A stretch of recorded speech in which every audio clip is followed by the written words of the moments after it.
Hi everyone, welcome back to Star Wars Timeline. This is my second podcast and I have a very special guest here, Josh of Star Wars on High. Please introduce yourself, tell our fans what are you all about. Yeah.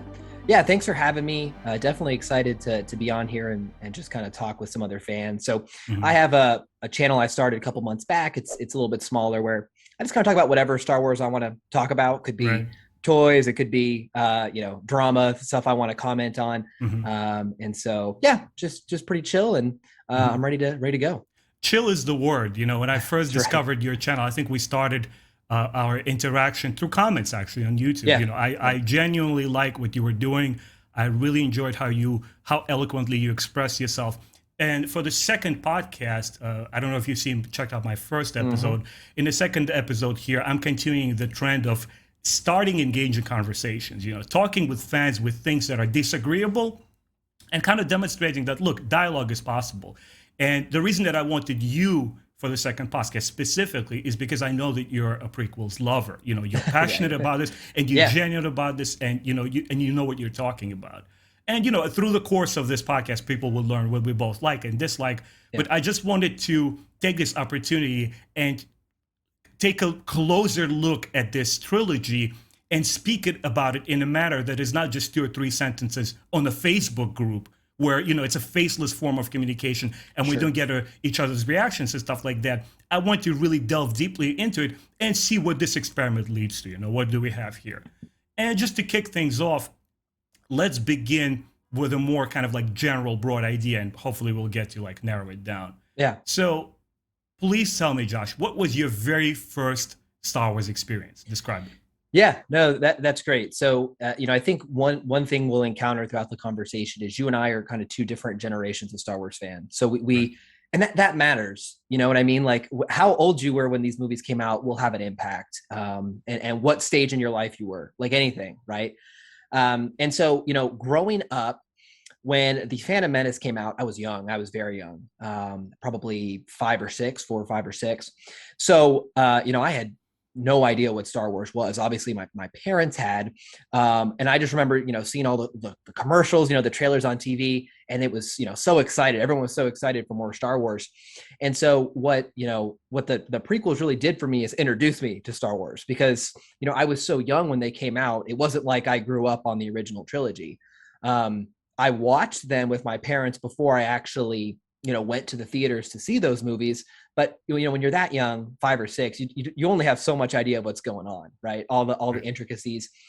And so with the Phantom Menace, it's going to sound silly because it's one of the biggest complaints today, but the kind of goofy CGI and the goofy characters was really engaging, to a child. I can specifically remember, when they're on Tatooine and there's like the big fish chasing the boat, right?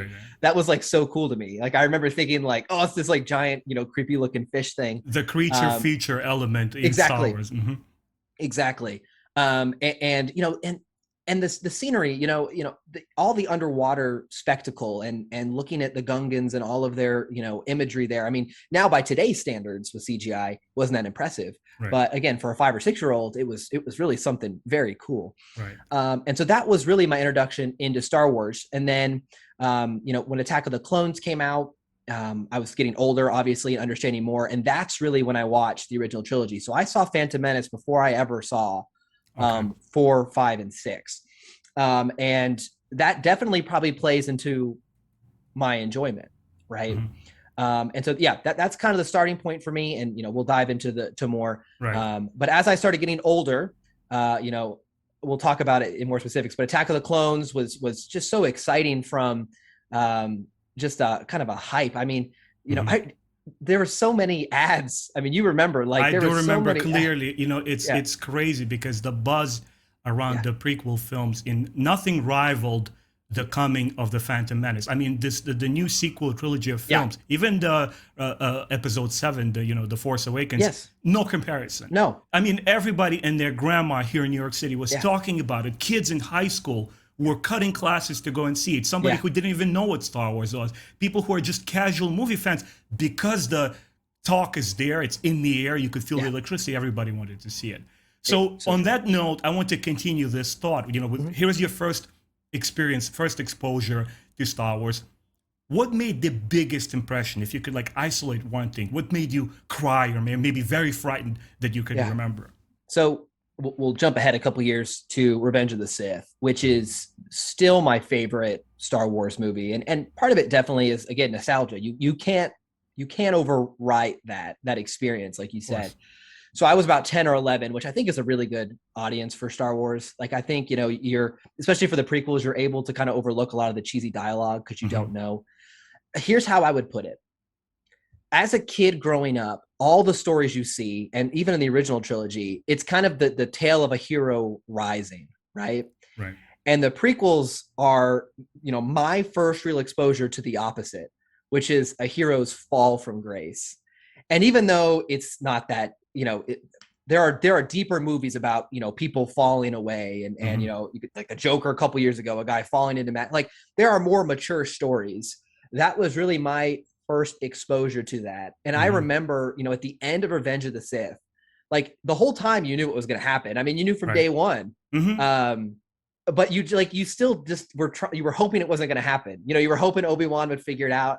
Yeah. And I remember just being generally struck at the end of that movie and just like so sad, even though, again, you knew the entire time.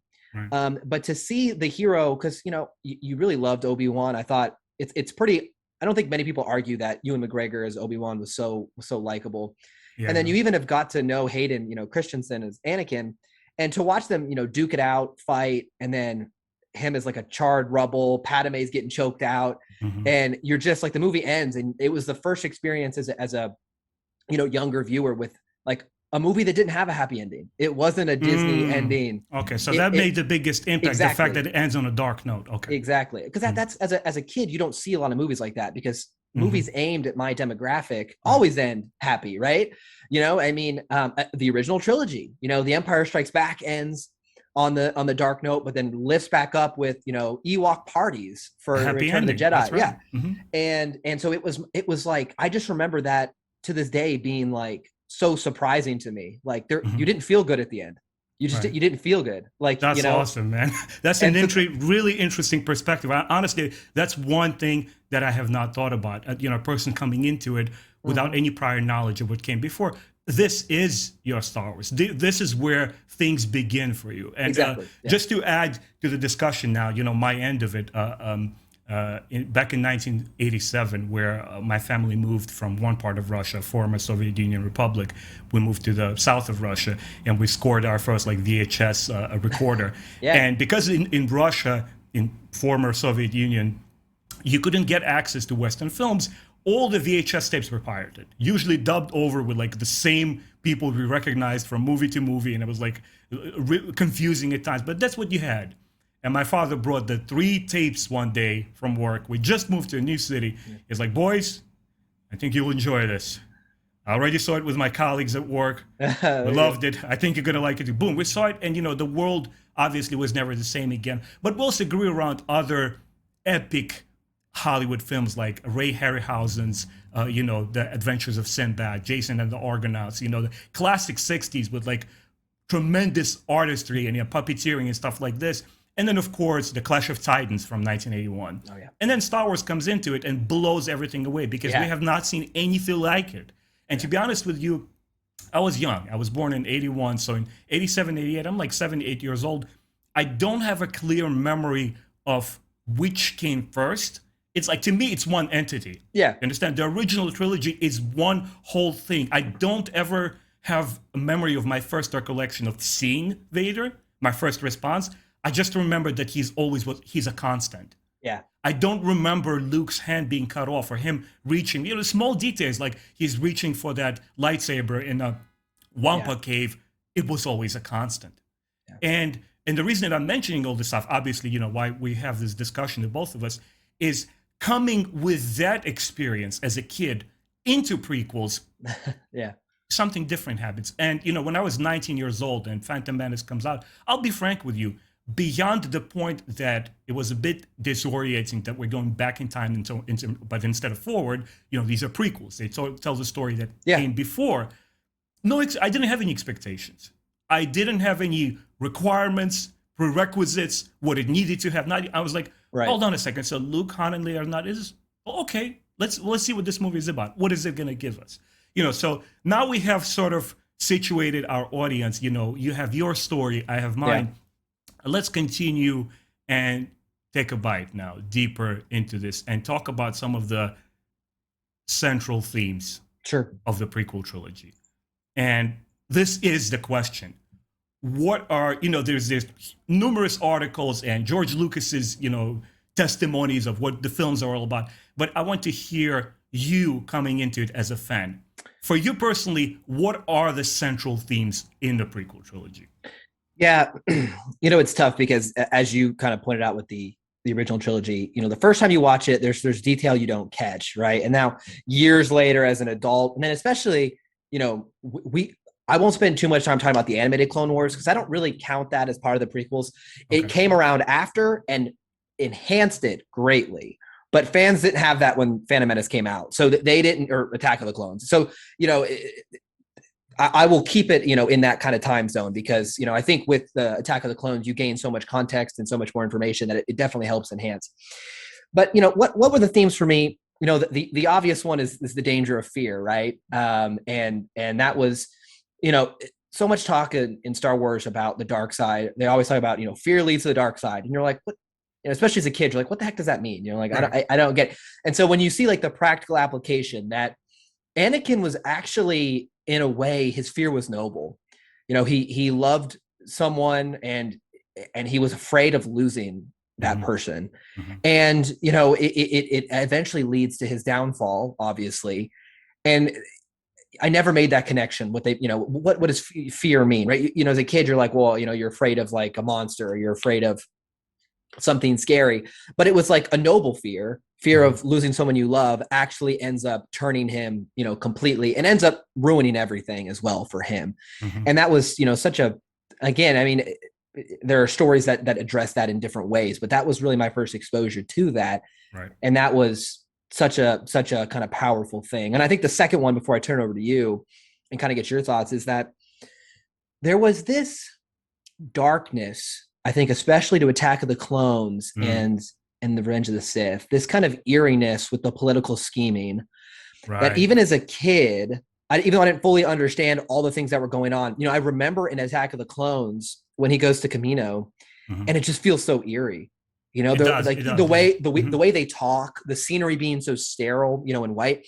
And then they're referencing Jedi, like I didn't know the heck what they were talking about, right? And the music, it's had this kind of eerie, like what's going on here, that kind of persists through the 2 and 3 specifically, about like kind of the political dealings, which I didn't fully appreciate as a child, but as an adult, I see the kind of the beauty and the scheming behind all the political conflicts in Star Wars that was exposed to me as well. So I don't know. I mean, does it make sense to you where I'm going with that? It absolutely makes sense. And, it also kind of like underlines that the movie that is simple on the surface ends up not being simple for a child like you, where you come back to it and there's added layers of meaning.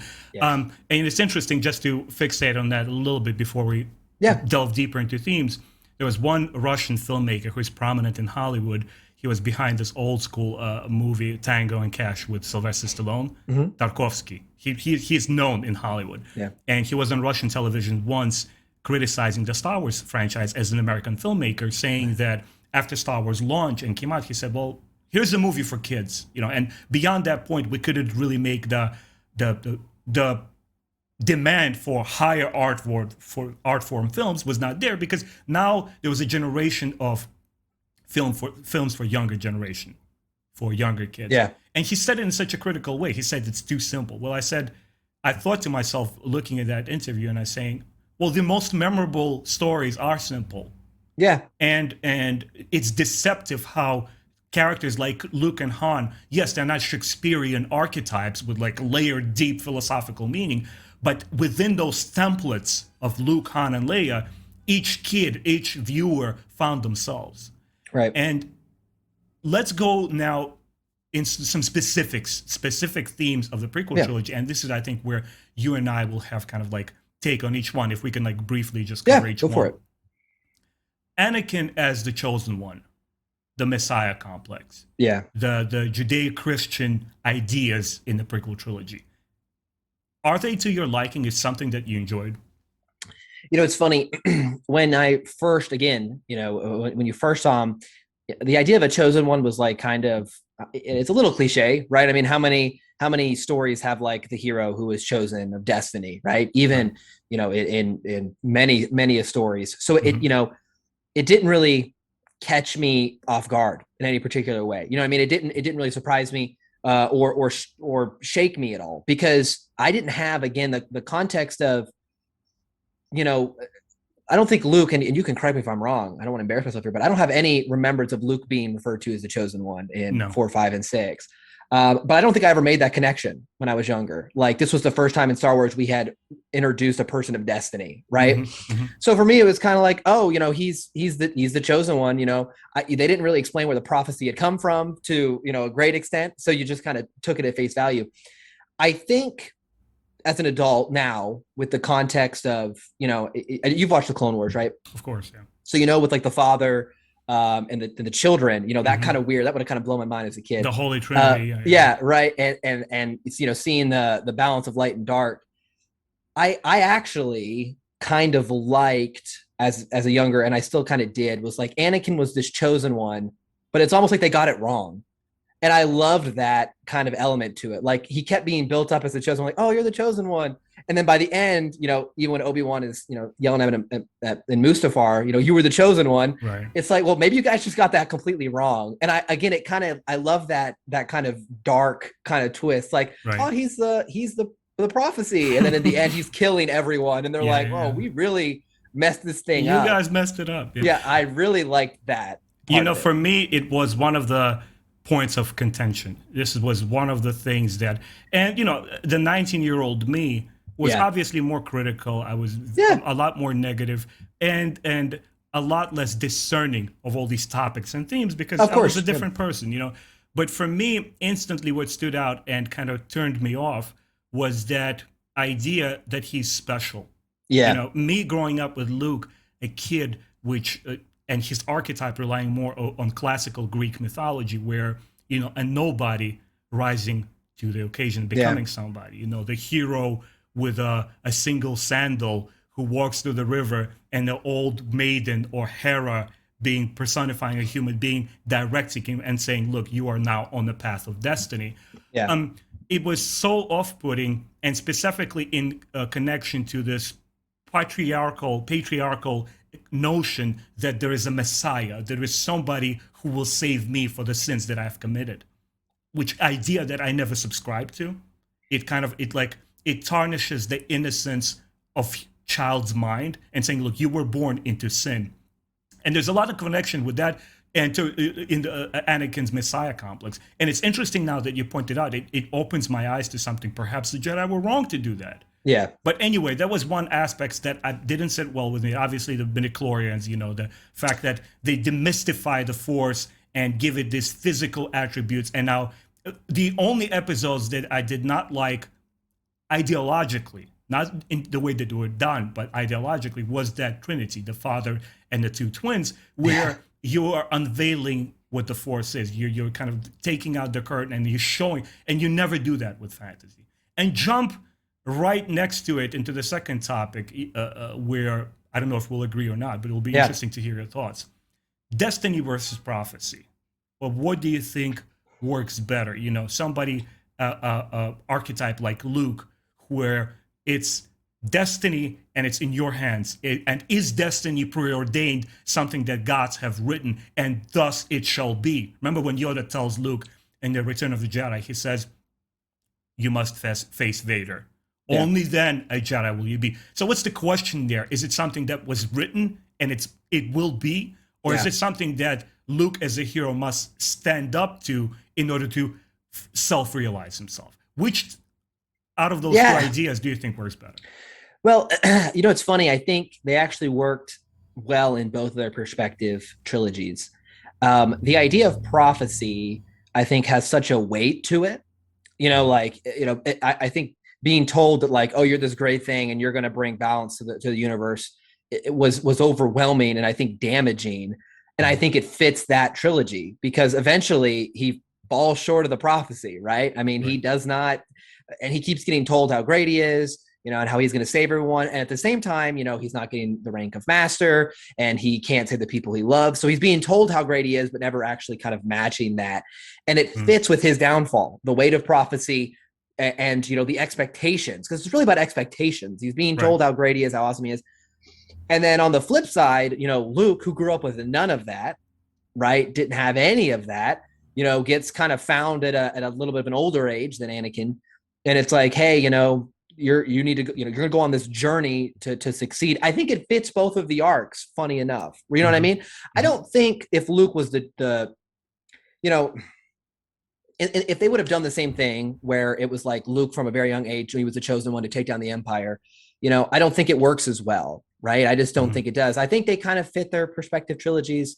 And I'm not sure if George intended that, if he thought about that, kind of the juxtaposition of a hero of destiny versus a child of prophecy.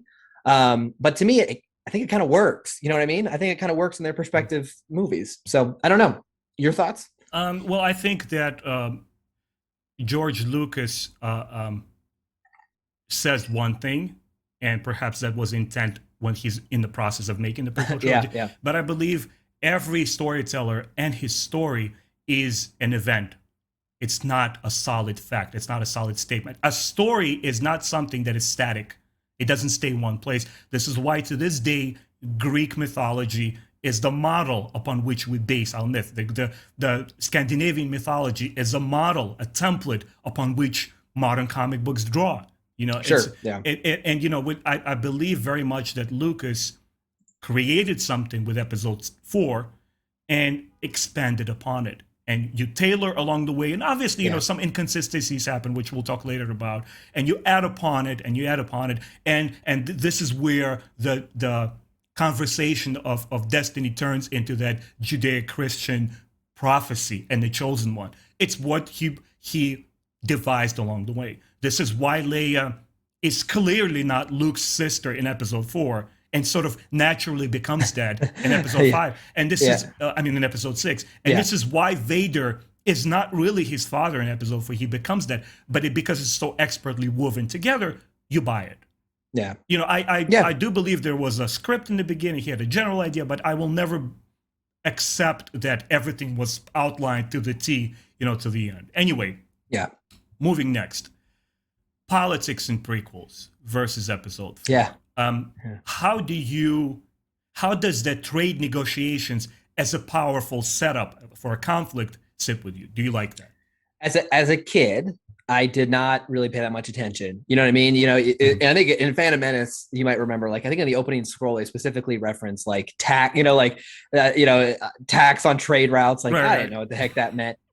As an adult, I like it more and more, as far as it, to me, what I love about the political scheming of the prequels is I think it, I'm going to say maybe the wrong word, but it glorifies Palpatine and the Empire's, it is so much more crafty when you think of all of the work that went into the bringing about of the Empire. To me, it is so satisfying that you have this villain who went into place, a multi-year scheme, and had to make adjustments, obviously, for this end goal of basically conquering the entire universe under the nose of everyone. And I love that payoff. As you've heard me say before, I'm sure in my videos, I'm a big Darkseid fan. I'm a big Sith fan. I find them just interesting characters. I've always kind of liked villains, as we talked about earlier. Same here, man. I love the lore. The Sith right. And you see, and again, you see so many hero tales, and they're great. I'm a huge Batman fan. I'm a huge Superman fan, huge Spider-Man fan. I love my heroes, Luke and Obi-Wan. But the villains have such a different perspective than you or I have, that I find their characters interesting to dive into, because most of us aren't supervillains, right? Most of us aren't Emperor Palpatine. And to see, all the work and the eventual curtain removed and I won, checkmate. I love it. And even though he goes about it through means of causing, Senate disagreements over trade and it's it seems so mundane when you're younger. As an adult, I'm like, man, he next leveled everyone. And you see that a lot, and I'll reference the Clone Wars show, because it goes into a lot of the planetary conflicts and, who was agreeing here and how they were trying to, get people to his sides. And what's funny the entire time is Palpatine is winning every conflict. Mhm. Every conflict is good for him. You know, whether it was Dooku and Grievous winning this tactically or his side winning, he's always in the driver's seat. And to me, I really loved that piece of it as far as the scheming and the political feel of it. I just think that is so rewarding at the end. Very, very interesting. I love how you make the comparison between the child you and the adult you. And I think it's also a very important distinction because unfortunately a lot of people don't grow out of that. They don't grow out beyond their first raw experience with something and they stay there. I personally began to love and appreciate the Clone War era through books and comic books and through the Clone Wars show, where I believe George Lucas demonstrated some of his finest storytelling prowess. Yeah. We saw his true genius in that show. And even though I wasn't on board with what happened with the prequels, idealistically, not just the filmmaking aspect of it, the choices that he made, the reward was immense in the Clone Wars. And that has to deal with trade negotiations because, as you mentioned earlier, it opened up the window to tell those war stories. Yes. They became war stories, contested planets, and Confederates are doing this, and the Republic is answering back there, and this war on all fronts, and nobody seems to be the winner, and everybody's frustrated. Brilliant stuff. Yes. Yeah. When it came to the Phantom Menace, I think what weighed it down for me was the film execution of it, the script of it, and how it was handled. For example, the reason that I mentioned Episode 4, believe it or not, there's politics in it too. The famous war room scene where Tarkin is saying that the Senate has been discarded. The Emperor now is full control, and the regional governors will take place. Quick, effective scene. Boom. Let's move on with the picture. Yeah. I felt that, and the line I want to bring forward is just a curious, funny line where one of the ADs of Padme Amidala goes like, "The breakdown of communication can mean only one thing: invasion." And I'm sitting in theaters. I'm 19 years old. I'm like, dude, thanks for stating the obvious. Is like, why are we spending time here where I want to be thrown into the middle of the action and see what's happening and see what the Jedi are doing about it? The war aspect of it, not somebody, show don't tell rule. It's a popular device in books, in stories, and in movies. Get me to the point. You want to begin your story at the end where all the crazy fun stuff happens, and it just didn't happen to me. And before you add up, I'll give you the chance to respond. I just want to also you continue into this thought with Palpatine as hiding in plain sight. Yeah. So what you just pointed out there with the dialogue, I think we haven't really addressed it yet, but what is probably the weakest part of the prequels, right? It's the dialogue. Which as a child is one of the things you're most likely to not notice, right?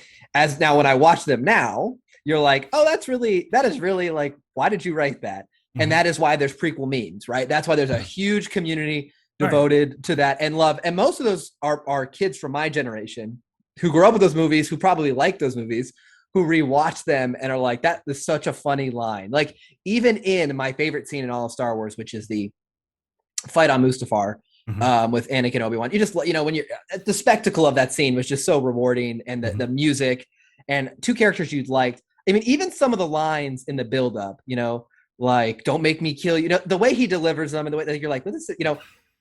Obi-Wan is delivering like really good lines, and then Hayden Christensen's lines are a little like, why would only a Sith deals in absolutes? Like that line doesn't really make sense either because that's an absolute statement you just said. Only so. You don't even pay attention to that as a kid. You know what I'm talking about. I mean, you've watched like kids' movies and shows and you're like, yes, thanks, Captain Obvious. Like that's obviously what's happening. But, as a kid who has no idea what trade negotiations are, some of that stuff does hit like, oh, thanks, because I have no idea what a federation even is. I'm 6. You know what I mean? So just telling me like obvious statements. Yeah. There's always that struggle in Star Wars because it came out at, a time where it made its impression as one of the first movies to have all these amazing special effects, and it became a cross generation, phenomenon. Excuse me. Yeah. Well, when the fans got older and he made the new movies, he still tried to aim it at kids, but Yeah. he had this, you can see it. There's always a struggle in the Star Wars with like, I have to please my aging group of fans. These are the original Star Wars fans, but I want to bring in these new fans.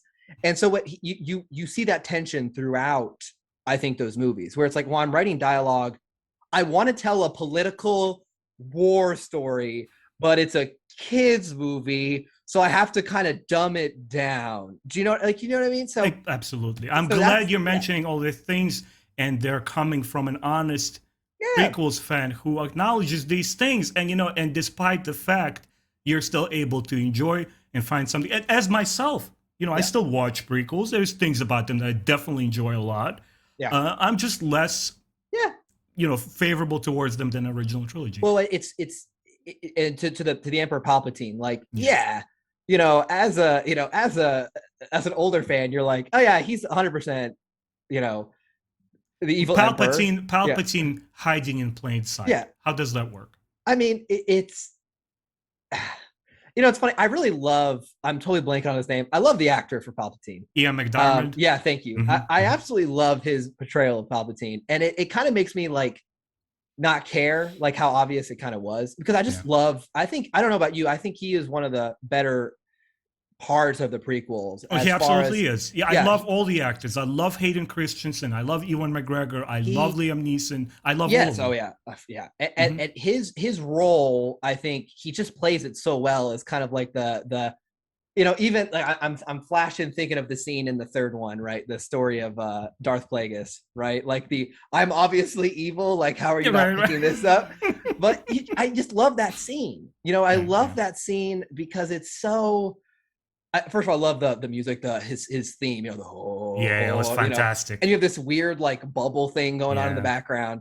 And it's like, how did Anakin not know? Right? It was the ideal ambiance for. Sorry to interrupt you. No, ideal ambiance to present that Sith lore conversation. Yes, I don't think we've ever seen before or since that kind of dark moment where he's like, "Do you know I'm gonna initiate you in this hidden knowledge that nobody else has?" And going back to the first comment I made about how I was a younger fan at the time. Most of the villains you see in kids movies are like mustache twirling, or I'm the big bad guy. I think of like Toy Story, like I'm Zurg, like I'm just this evil, kind of a mock almost of Darth Vader, right? Where it's like, I'm just this evil guy. Like that's most of your villains, is like, I'm bad because I'm bad, right? And so when you see this kind of, he was kind of likable, you know what I mean? Like, especially in 1 and 2, and even in 3, where he's kind of trying to be like an advocate for Anakin and a father figure for Anakin, you kind of like him. And so when he's, like manipulating, Anakin, it's kind of the first introduction to like the cool, calculating, cold, manipulative villain for me. And this goes again to you, and I'll say this like 100 times today, but it matters. You cannot change how old you were when you saw it, where you were in your life. It always matters. There are fans, and I'm not the biggest fan of the sequel trilogy, but I know for a fact there are fans, younger fans, who are probably 6 through 11 like I was, or 5 through 11 like I was when they came out, who are going to love those movies for a number of reasons that I just don't see today. Like, I just don't get. And that matters. And so it puts those rose-covered glasses over scenes that, when I'm watching, we'll pick on, which one should I pick on? Let's do The Last Jedi. Okay. When I'm watching The Last Jedi and Luke is talking about how the Jedi need to end, and I'm like, yes, I love that idea. That is like, when they said that in the trailer, my hype was like through the roof. And then it seems like he just kind of says like a couple lines, and then like by the end he's like, forget I said that, right? That's how I look at it. But I guarantee you there's fans out there who are like, no, like, A, B, and C happen, and you could see his growth. They have all these feelings that I don't have, based on I was 19 through 25 when those movies came out, like you were for the prequels. And as you know, like when you're in that age range, you're a little snarky about stuff, like, oh, it's a kid's movie. You know what I mean? As an adult, you can watch a kid's movie and be like, oh, it's cute. Like, I know it's on the nose, but it's cute. When you're in that kind of edgy, I'm becoming smart, you're a lot more likely to jump on that. Like, of course this guy's the emperor. Like, open your eyes. Like, why are you all so stupid? But me as a younger, it's like, oh, he's so I think they do a better job, to your point, in the Clone Wars, showing the ramifications. Mhm. But in the movies, you're like, oh, I love how slimy he is. You know, Yeah. that's all I can say about it. I love it. Go ahead. To respond to this Palpatine thing and move on to the next topic, I just wanted to mention quickly that the first initial response to something is the most honest one, and I believe that it benefited kids greatly who saw it with that undiscriminating child's mind and absorbed everything that was intended. Yes, Not the way it was exactly. executed, but the way it was intended. Exactly. And when it comes to the sequels, you and I have an idea about it. Another YouTuber who completely trashes it has his own idea. But guess what? None of it will matter 10 years from now. Nope. None of it already matters to 6-year-olds who watch and who dress like, Finn and Poe and Rey and revel in those characters. And when you try to rationalize yourself, like I tried to years after the prequels came out, I was so on board. I wanted to be part of it. I wanted everybody to love it. And I was convincing myself, like, I was so irritated when people would blatantly trash them. Yeah. I would say, well, don't do that. It's Star Wars. It's good, right? It's good, right? I needed a confirmation, but I knew in my heart of hearts, they're not for me. Yeah. And Palpatine, hiding in plain sight, this was one of the crucial moments, once again, that did not work for me. And I'll explain why. Growing up with the originals, there is content that you see on screen that completely sparks your imagination, just like a good book does, and expands your mind and fills the gaps of the story that happens outside of the frames of the film. Sure. And when I looked at Ian McDiarmid's performance in episode 6 as the Emperor, I got this idea of this, mystical ancient wizard who's like, is he a human? What is he? He's so old and so powerful. And it gave me that aura that he latches onto life for hundreds of years, prolonging his unnatural life. And that's what he is. He's nothing else beyond that. Don't tell me what he is.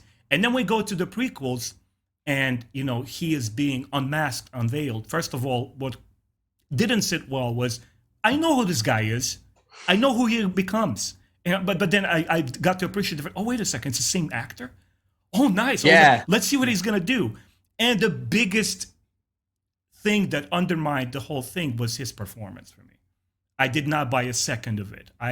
Such a tremendous theatrically trained actor in hands of a filmmaker who should have just written a script and passed it on to another capable director to tell his story. Because you have Ian McDiarmid, who's like, well, Your Highness, I don't think it will be functional in this regard. He's doing this. And then particularly in Revenge of the Sith, which I found the most annoying, there's such a disbalance between line delivery. There's such concept as takes. When an actor tries to deliver the line, and he tries once and again and again and again, and you take the one that punches you in the gut. When you as a viewer see it, there's no question about it. It impacts you, and it's artistry and talent it takes to deliver that kind of acting from a talented actor. And you have this moment where Anakin is standing on one knee and he's saying, "I submit to you. Yes, you are my master." There's moments where he sounds exactly like he did in the original trilogy. He's like, "And there will be peace." I'm like, there's that Emperor that I want. And then once again, there's another take where he's clearly modulating his voice, and it doesn't seem to fit. And he's like, "And there will be no more Jedi." He sounds like a cartoony cardboard cutout from a He-Man cartoon, and it completely just dropped the ball for me. Anyway, that's my take on this. I'll say one thing. Go for it. One thing I kind of like, and it's so funny, I never considered that because I've always grew up where there was the Emperor as like a person, as Palpatine. It's funny to hear you say, like, I thought of it as like this mystical, like, how old is he? Kind of like the Emperors in, I don't know if you've read the Old Republic Revan book at all, but that Emperor is like, it's like, what the heck is this guy? It's like, he's, it's funny here you said, because I actually kind of love the idea, and maybe to your point, not in execution as much as in my own head, of like a guy who gamed the system, like a guy who won. Like, I love the idea of Palpatine's story of like, I did all of this. Like, I became the evil Emperor through like my strategy and and to me, it's like, this dude's scary. Like, this dude's way scarier. Have you read the Cloak of Deception? I James have not. Luceno book? I Okay, have so not. this one book that deals specifically with that, I felt it was a lot more effective than Plagueis, Dark Yeah. Plagueis book. Oh, okay. Yeah. So A Cloak of Deception is a prequels story that deals with how Palpatine was playing that chess game ahead of everyone and how he was laying the foundation to what begins to transpire in the prequels. Sure. And I thought it was brilliant. This was one example where I'm able to let go of my very passionate, hot feelings towards what I see on the screen and read the book. I'm like, dude, I'm behind this. Looking at that, his response to the shifting events and what the Republic is trying to do is like, ha, ha, ha. You think you're smart? Yeah. I was playing this game decades before. I love that. Before I completely embraced it because in the context of a book, it was handled so much more maturely. It's kind of like in I don't know if you read Deceived, the Old Republic book, Deceived. It's hazy in my memory. I know I read Revenant. Well, all you have to do, anyone here, if you go watch the trailer, I think it's called Old Republic Deceived. Right. And it's with Darth Malgus storming the Jedi Temple, which is one of the openings in the book. I love that animated little section. It's like 10 minutes long. Go watch it. But he's given a speech there, and he's like, it's basically like you were deceived, like the Sith were back. And I love that element of the dark side. Like, you keep beating us into hiding, and we're coming back. And I love the reveals all the time. So anyway, we can go on the next topic. It's a theme that is also recurring in one of my all-time favorite Star Wars comic books, the Tales of the Jedi, where we are introduced to the older, ancient empire of the Sith, the golden age of the Sith Empire, right. Naga Sadow, Exar Kun, and so forth. And there's also a lot of that happening where like they are at the height and they're the schemers and manipulators and the puppet masters. I love that stuff. Yeah. I love that stuff as well. Moving on. The Jedi.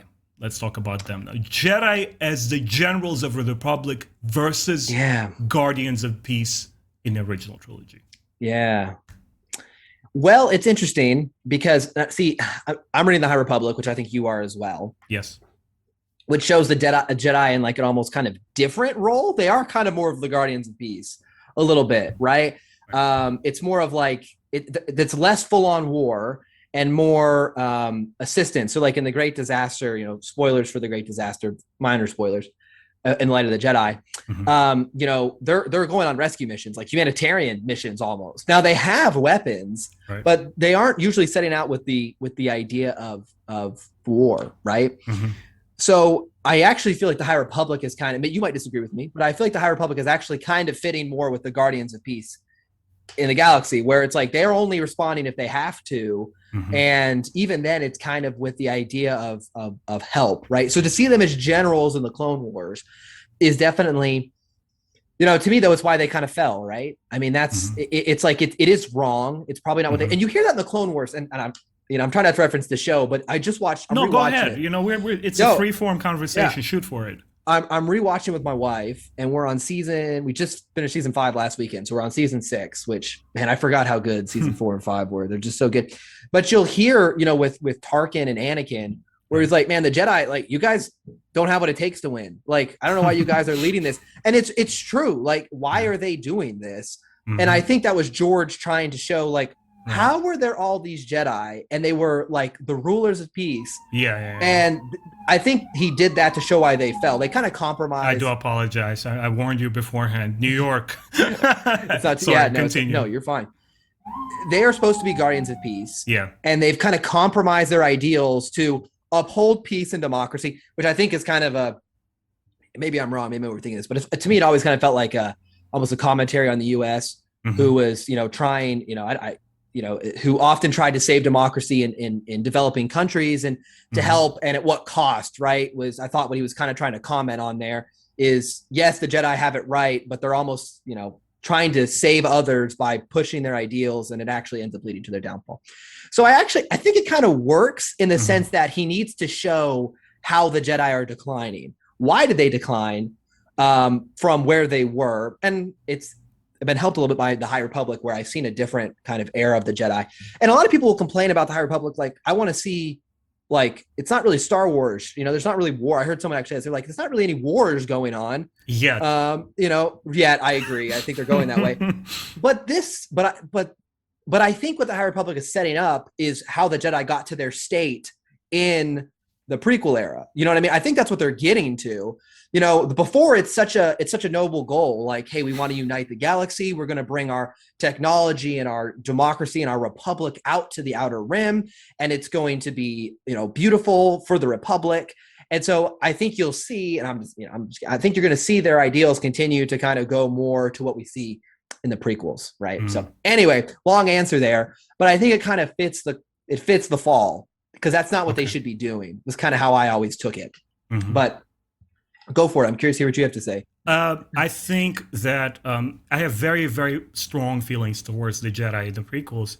And I think what eventually won me over was Ahsoka's story arc in the Clone Wars show, which I believe she's one of the most well-rendered characters in the franchise, period. I loved her since day one. I knew in my heart of hearts she will be a very powerful role model, especially for young girls.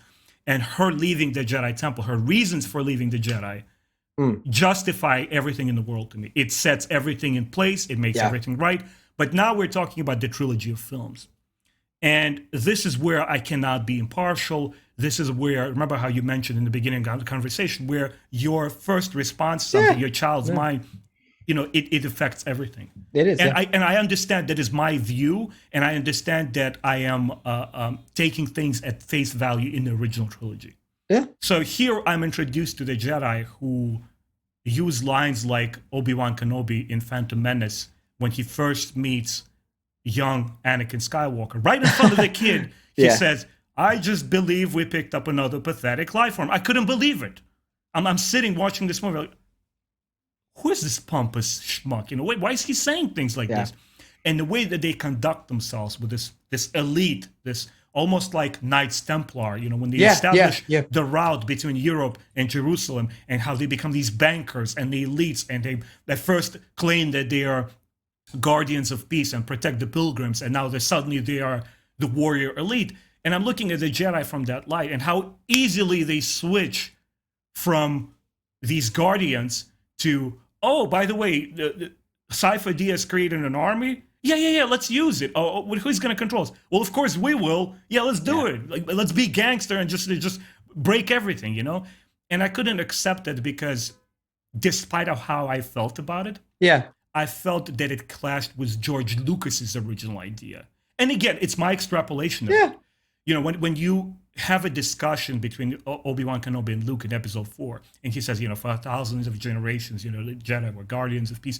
It sparked my fantasy of these wizards, almost like in Lord of the Rings, who are few and far in between, and they command respect.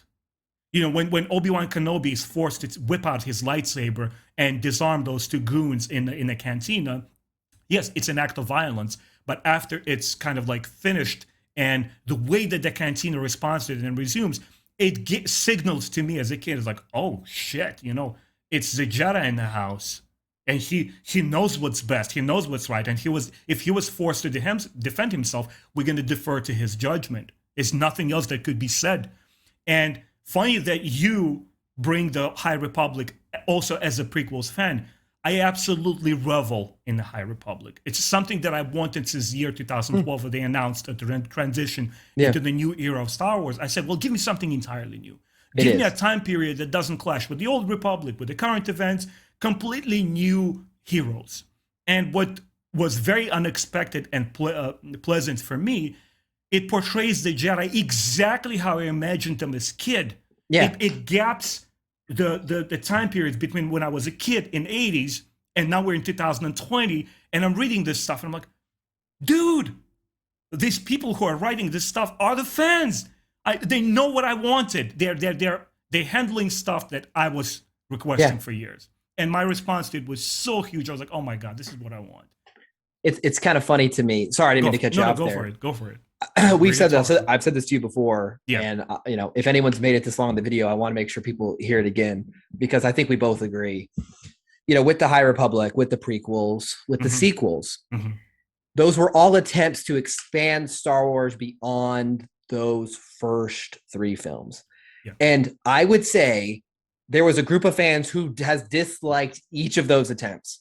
And every time, so people forget or I mean, you remember, I'm sure, but people forget the prequels were not like, oh, there are people hated the People hate prequels. unanimously. It was They the hate, yeah, the kind of stuff you see. The reason people are like, oh, fans hate the sequels more is because the internet and social media were not what they were back in the early 2000s. If they were, it would have been worse. It might have been worse. They might have had George Lucas not make the last two because they might have been like, hey, these people are freaking out. We need to.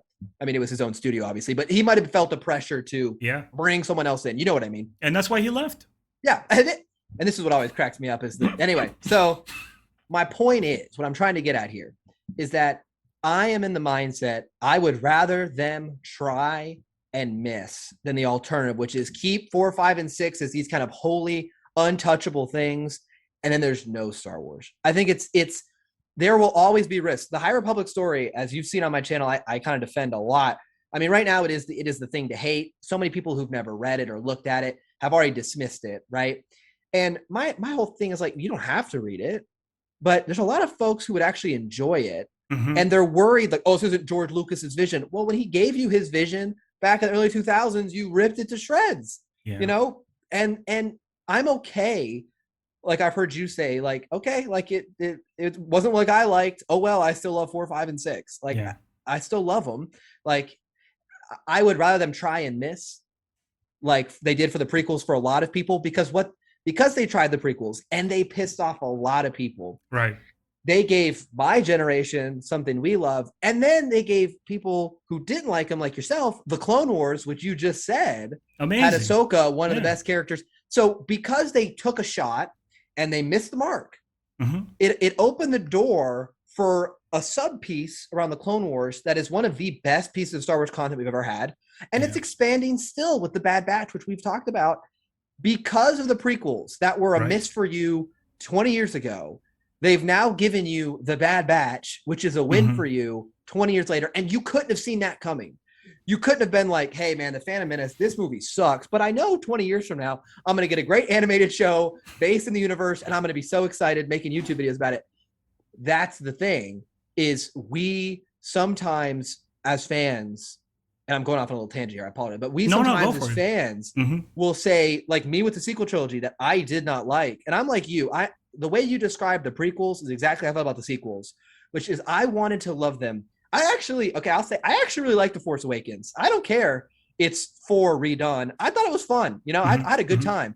I was like, oh, who's Snoke? Oh, what's going on with Kylo? Oh my gosh, they killed Han Solo. Let's go. Like I'm up. And when that first trailer for The Last Jedi came out, I looked at my wife. I'm like, this is gonna be my favorite Star Wars. I can tell you that right now. I was like, this is going to be my favorite Star Wars. I love they're gonna talk about why the Jedi Order, you know, like, oh, I'm so into this. Like I was so ready.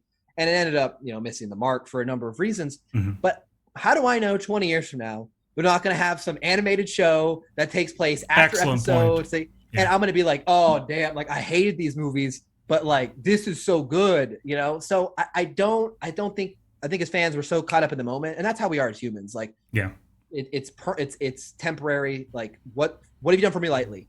Like what have you done for me lately? And we don't know what's coming. And so I would just encourage folks with the High Republic or with the sequel trilogy or whatever, like, you know, it might not work for you, but it might open doors to stories that you don't even know you want. Keep an open mind. Exactly. I love that you're going off the tangent. That's the whole point of this podcast is to provide the fertile soil to go off the tangent and to talk about these things in the context of what topics we're talking about. And I just wanted to add to it, and then we can resume. George Lucas and his vision. You know, I believe that every creation outlives its creator. And you know, once a piece of art, like a painting or a sculpture or a film, is out in the open and it's open to the public eye, it no longer belongs to the creator only. We interact with it. You know, the whole purpose of art, at least the way I understand it, the way I was taught in almost 10 years of art school education, it's meant to communicate. If you create the greatest sculpture in the world and it's sitting there in the back in your room and nobody's looking at it, it's not art. It's meant to communicate ideas. And what the original creator's intent is no more valid or weighty than your or my interpretation of it. Because we all bring our life experience into it. And I think there is so much seeds of the classical hero's journey motif in the original trilogy that perhaps half of it was invented and specifically intended by George Lucas. Perhaps the other half was not, and George Lucas took credit for it after the fact. It doesn't matter. That's the point I'm making. What matters is how we interact with it. And, for example, watching Star Wars Theories videos, he's clearly a very, very passionate fan. I mean, it's his life, and how honest this guy is, and I appreciate a lot of his thoughts. Big Prequels fan. Yeah, he's big Prequels fan. Exactly. He's your generation. This stuff means the world to him, and I appreciate it, and I love that. But there is one sentiment that I don't mean to say that I disagree with it, but I feel it's a little bit more rigid. Where, well, it's when he criticizes the prequels, and rightfully so, that's his opinion to do so. He says, well, that's not what George Lucas intended. It's not his vision. To me, George Lucas was not the same man who made the prequels. He was not the same person who made the Clone Wars trilogy. And I don't think that just because it's his world, and it always will be George Lucas's creation. 100 years from now, when the saga outlives all of us, it will still have that Lucasfilm logo in front of it. People will never forget that. I will never forget that. But it needs to carry on. You need to reshape it and remold it and give it life. And I love how beautifully Rian Johnson expressed it. I think he made the most effort in the Disney era period to push it towards something new. Whether he succeeded or failed, it's a point of argument. We can talk about it to death. But he tried. He definitely tried. And he said this beautiful line that he said, look, these films are here not to sell action toys. And I believe he's coming from the point of an honest fan, a real fan of Star Wars. And he's saying, if you don't ask your heroes tough questions, if you don't reinvent the formula and push it in a new direction, if you stop looking over your shoulders, if you never stop doing that and ask the question, what would George do?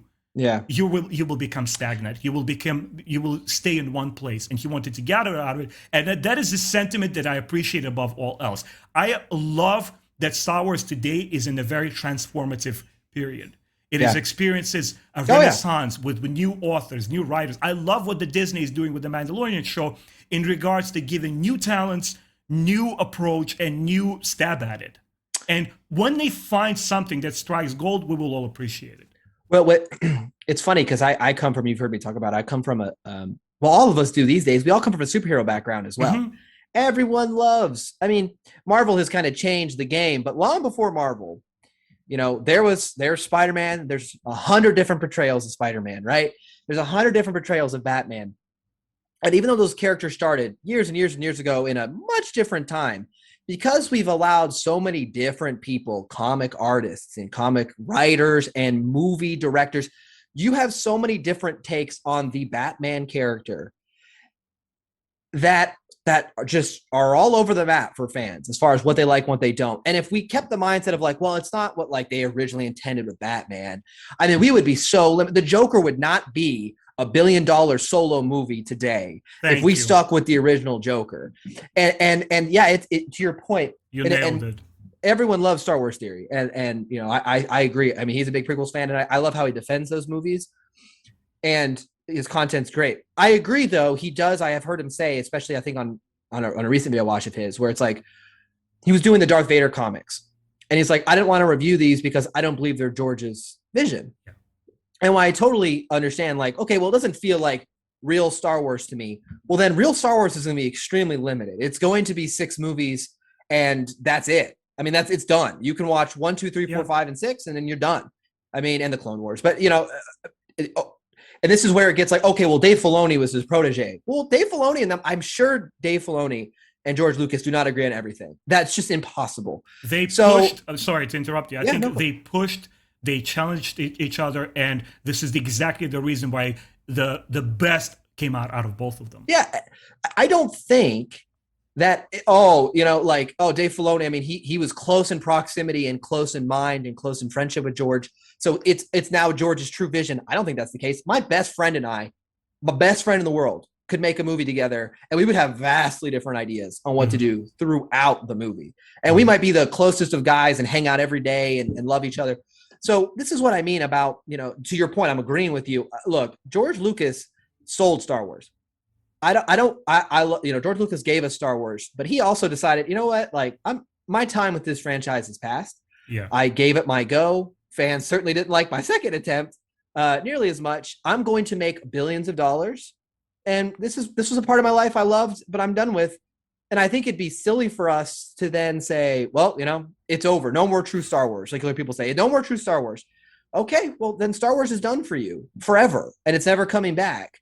You'll hear rumors like, oh, George is going to come back for another, I'm like, okay. If he does, I'm sure all of a sudden everyone's going to love it. Like they love the prequels. It's a rewriting of history that people do, that George was this cherished and loved figure. Yeah. It's a rewriting. And people forget often the fact that, it's Star Wars as a phenomenon is a creative process of many people. It's his vision and it's the integrity of his story. Something I mentioned in my previous podcast, that he was from generation of filmmakers who adhered to one director.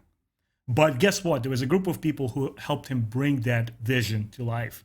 And it's very, very important to remember that. I'm realizing I wrote content in terms of questions for 2 hours. I want to introduce one more topic on this theme that we're talking about. You could always do a part two. We can always do part two. Always do part two. But it's always a pleasure to hear your thoughts. I'm realizing now, like, oh, shoot, we can have this in an ongoing thing. Oh, yeah. The prequel position versus the original Star Wars position. And just to add to that, you as a fan, you could have this very rigid mindset and say, well, this is the Star Wars, and then everything else goes to the trash bin, and be miserable about it and create YouTube videos how you hate everything, yet you are calling yourself a fan. Or you can keep an open mind, like my boy William, who's a huge fan. By the way, he needs to stop by. I need to give him one of the Heart of the Jedi books because I promised him.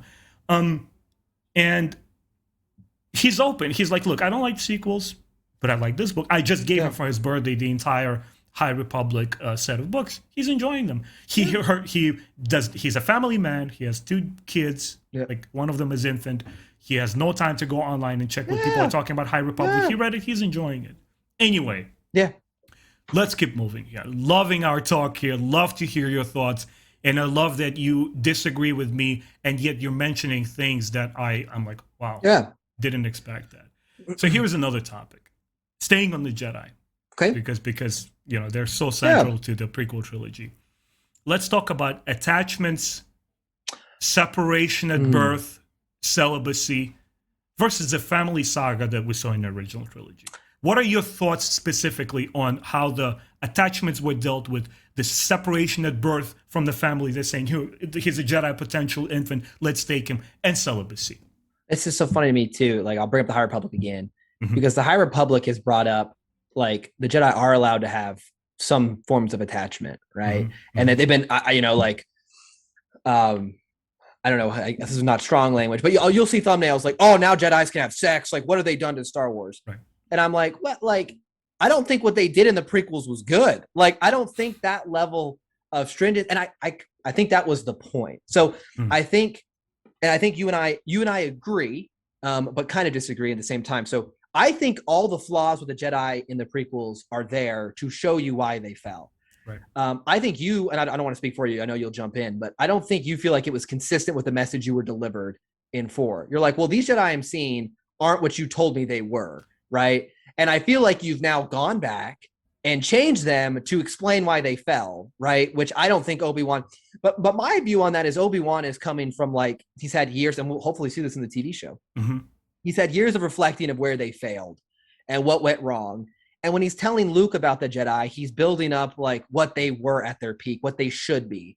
And he's like, hey, for thousands of years, they were guardians of peace in the galaxy. And, that's the ideal to strive for, right? I mean, I think, the prequel, the original trilogy, to their credit, leave enough, ambiguity, that you fill in the blanks. And whatever you filled in, like your thoughts on the Emperor, like, is he this mystical being? And your thoughts on the Jedi, when the questions were answered, they were not satisfying. And that does matter. I will, to your credit, I'm not saying you're wrong, because I thought the questions they introduced in The Force Awakens had very unsatisfactory answers. Is that my fault? Because I set up all these expectations of what they should be. And when they gave me the answers, I'm like, well, that's not the answer I wanted.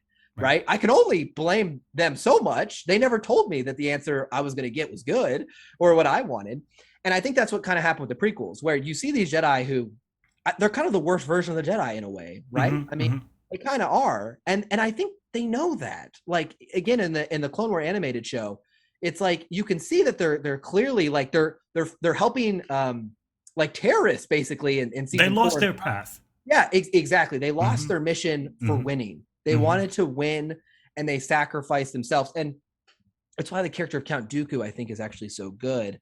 And even though I don't think the movies did him as much justice as the books, right? You know, when he talks to Obi-Wan about, well, the Jedi have lost their way. Like they've grown fat and happy. There's the quote. I have it pulled up here. I totally forget what book this is from, but it's Count Dooku talking about Yoda and his disdain for Yoda. It says the Jedi Order's problem is Yoda. No being can wield that kind of power for centuries without becoming complacent at best or corrupt at worst.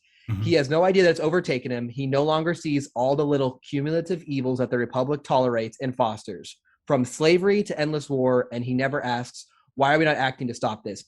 So I think there were characters like Dooku who noticed how much they had lost their way, and obviously he didn't really go the correct direction himself. And Ahsoka, like you talk about her leaving the Order, I think there were people who were seeing the problems, and that's why they sucked. You know, that's why they were the worst Jedi. Mace Windu is a terrible Jedi in my estimation. He's a terrible Jedi. And it's one of the reasons Anakin turns, right? I think Mace Windu, even though I like the character, I think is not at all what you would want out of a Jedi. Like he just, to me, doesn't fit the mold from his right. And in the Clone Wars as well, the animated show, very demeaning, very cold, very pompous, to your point. And I think, you know, again, as someone who likes the dark side, I kind of like to see them pompous and like you're going to get put in your place. You guys have got kind of fat and happy. Anyway, long answer there. But I think every step with the prequels, as far as the Jedi, whether he intended it or not, he might have accidentally did it. It's like, yeah, this is why they fell. This is not the Jedi how they should be. And this is why they had let under their noses the Empire come over and you know, pull the wool over their eyes. Right. So I don't know, your thoughts. Wow.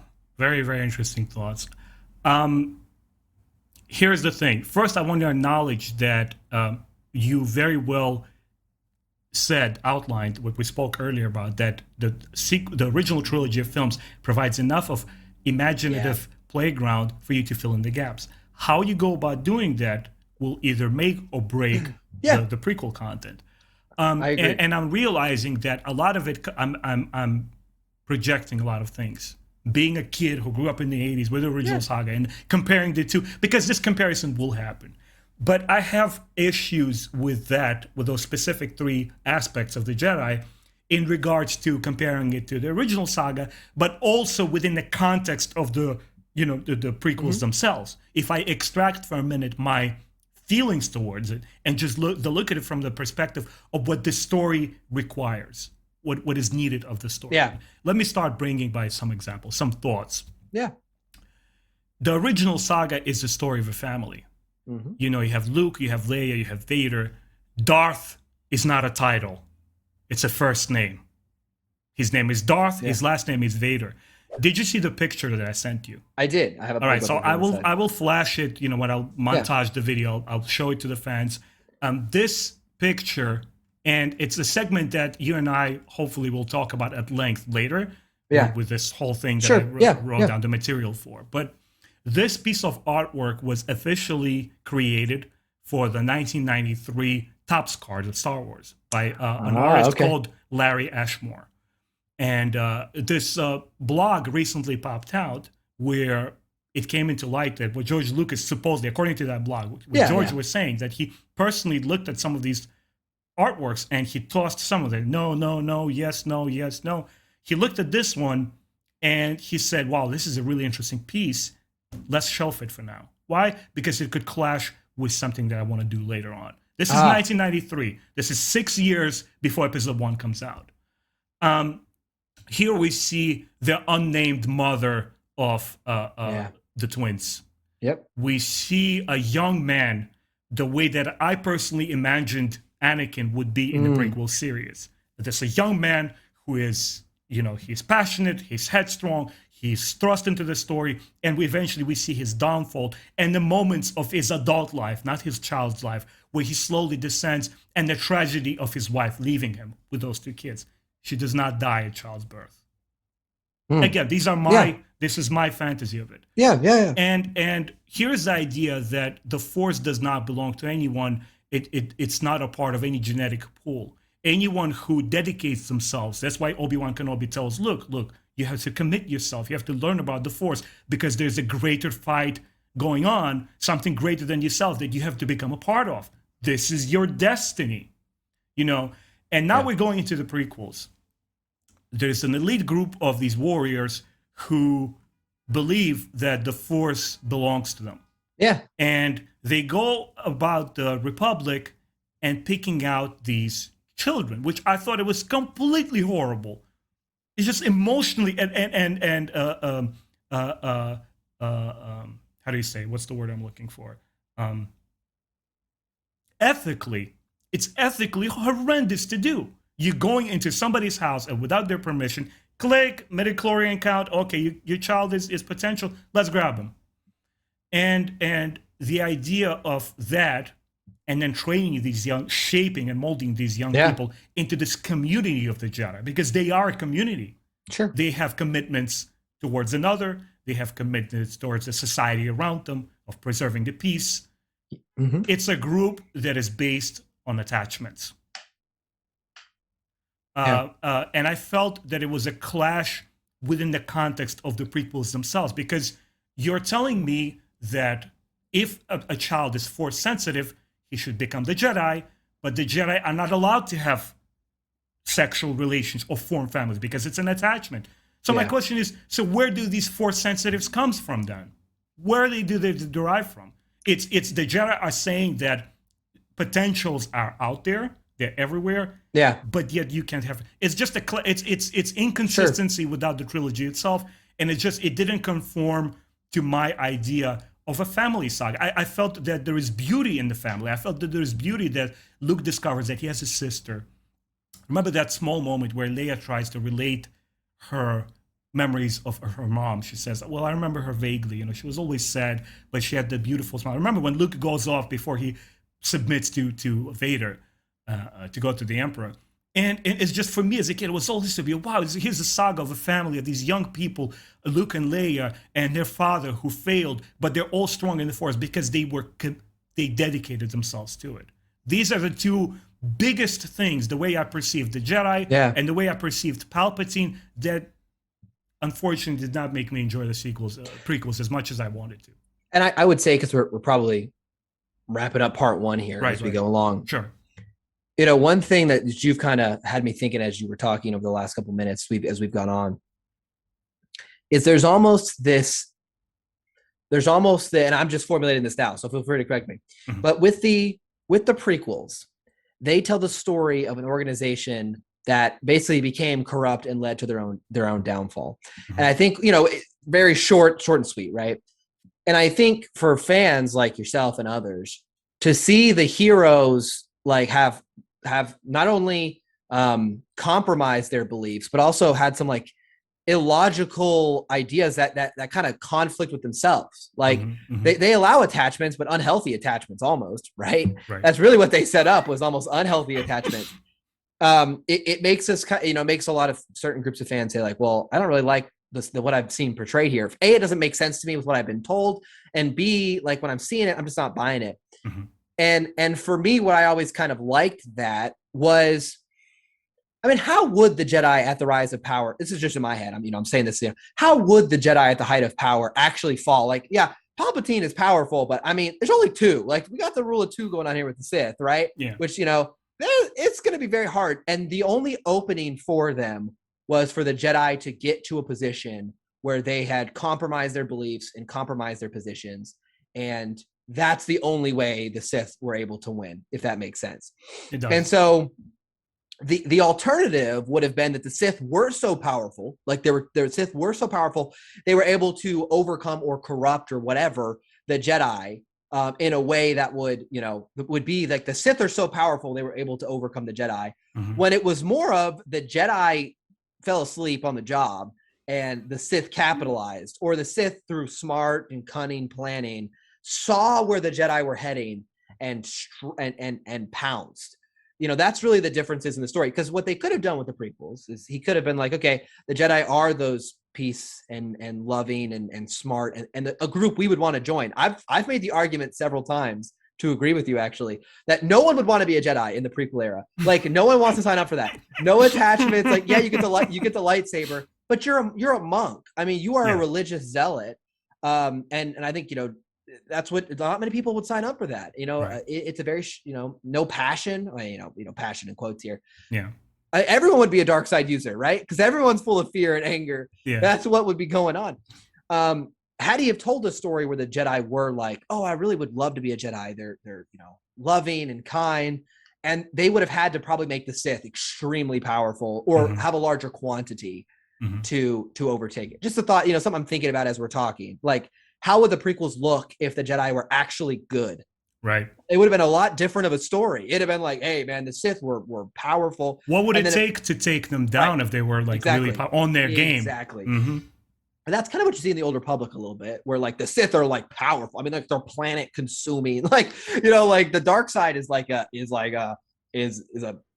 powerful, right?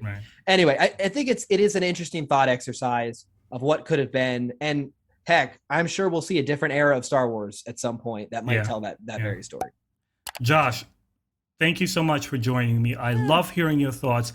I love somebody giving me perspective within the context of just a single, almost hour and a half conversation where I think this is the whole point. This is where two fans could sit down, have disagreements, and arrive at a common denominator where I come away learning something. You know, we just didn't just contest ideas here. You know, and I love doing that. Anyway, before I let you go, let's quickly remind fans what you're all about, your channel, and where people can find you. Yeah, so my channel is called Star Wars on High. It's probably the only one with that name that's even close. So if you can look on YouTube or Twitter, you know, that's where I mainly am at. We'll. I definitely encourage everybody to check out your channel. You know, I sincerely just fell in love with the way you talk about Star Wars in general. In the part 2, which was unanticipated, but I would gladly continue on. I want to talk about topics like the filmmaking of the prequel trilogy. I want to talk about the backstory and unmasking the Darth Vader. Okay. Yeah. All right. Okay. I can't wait for us to do it. Thank you so much for doing this, man. And everybody, I'll see you next time. I appreciate it. Thanks, guys. Take care. Dude, that was awesome.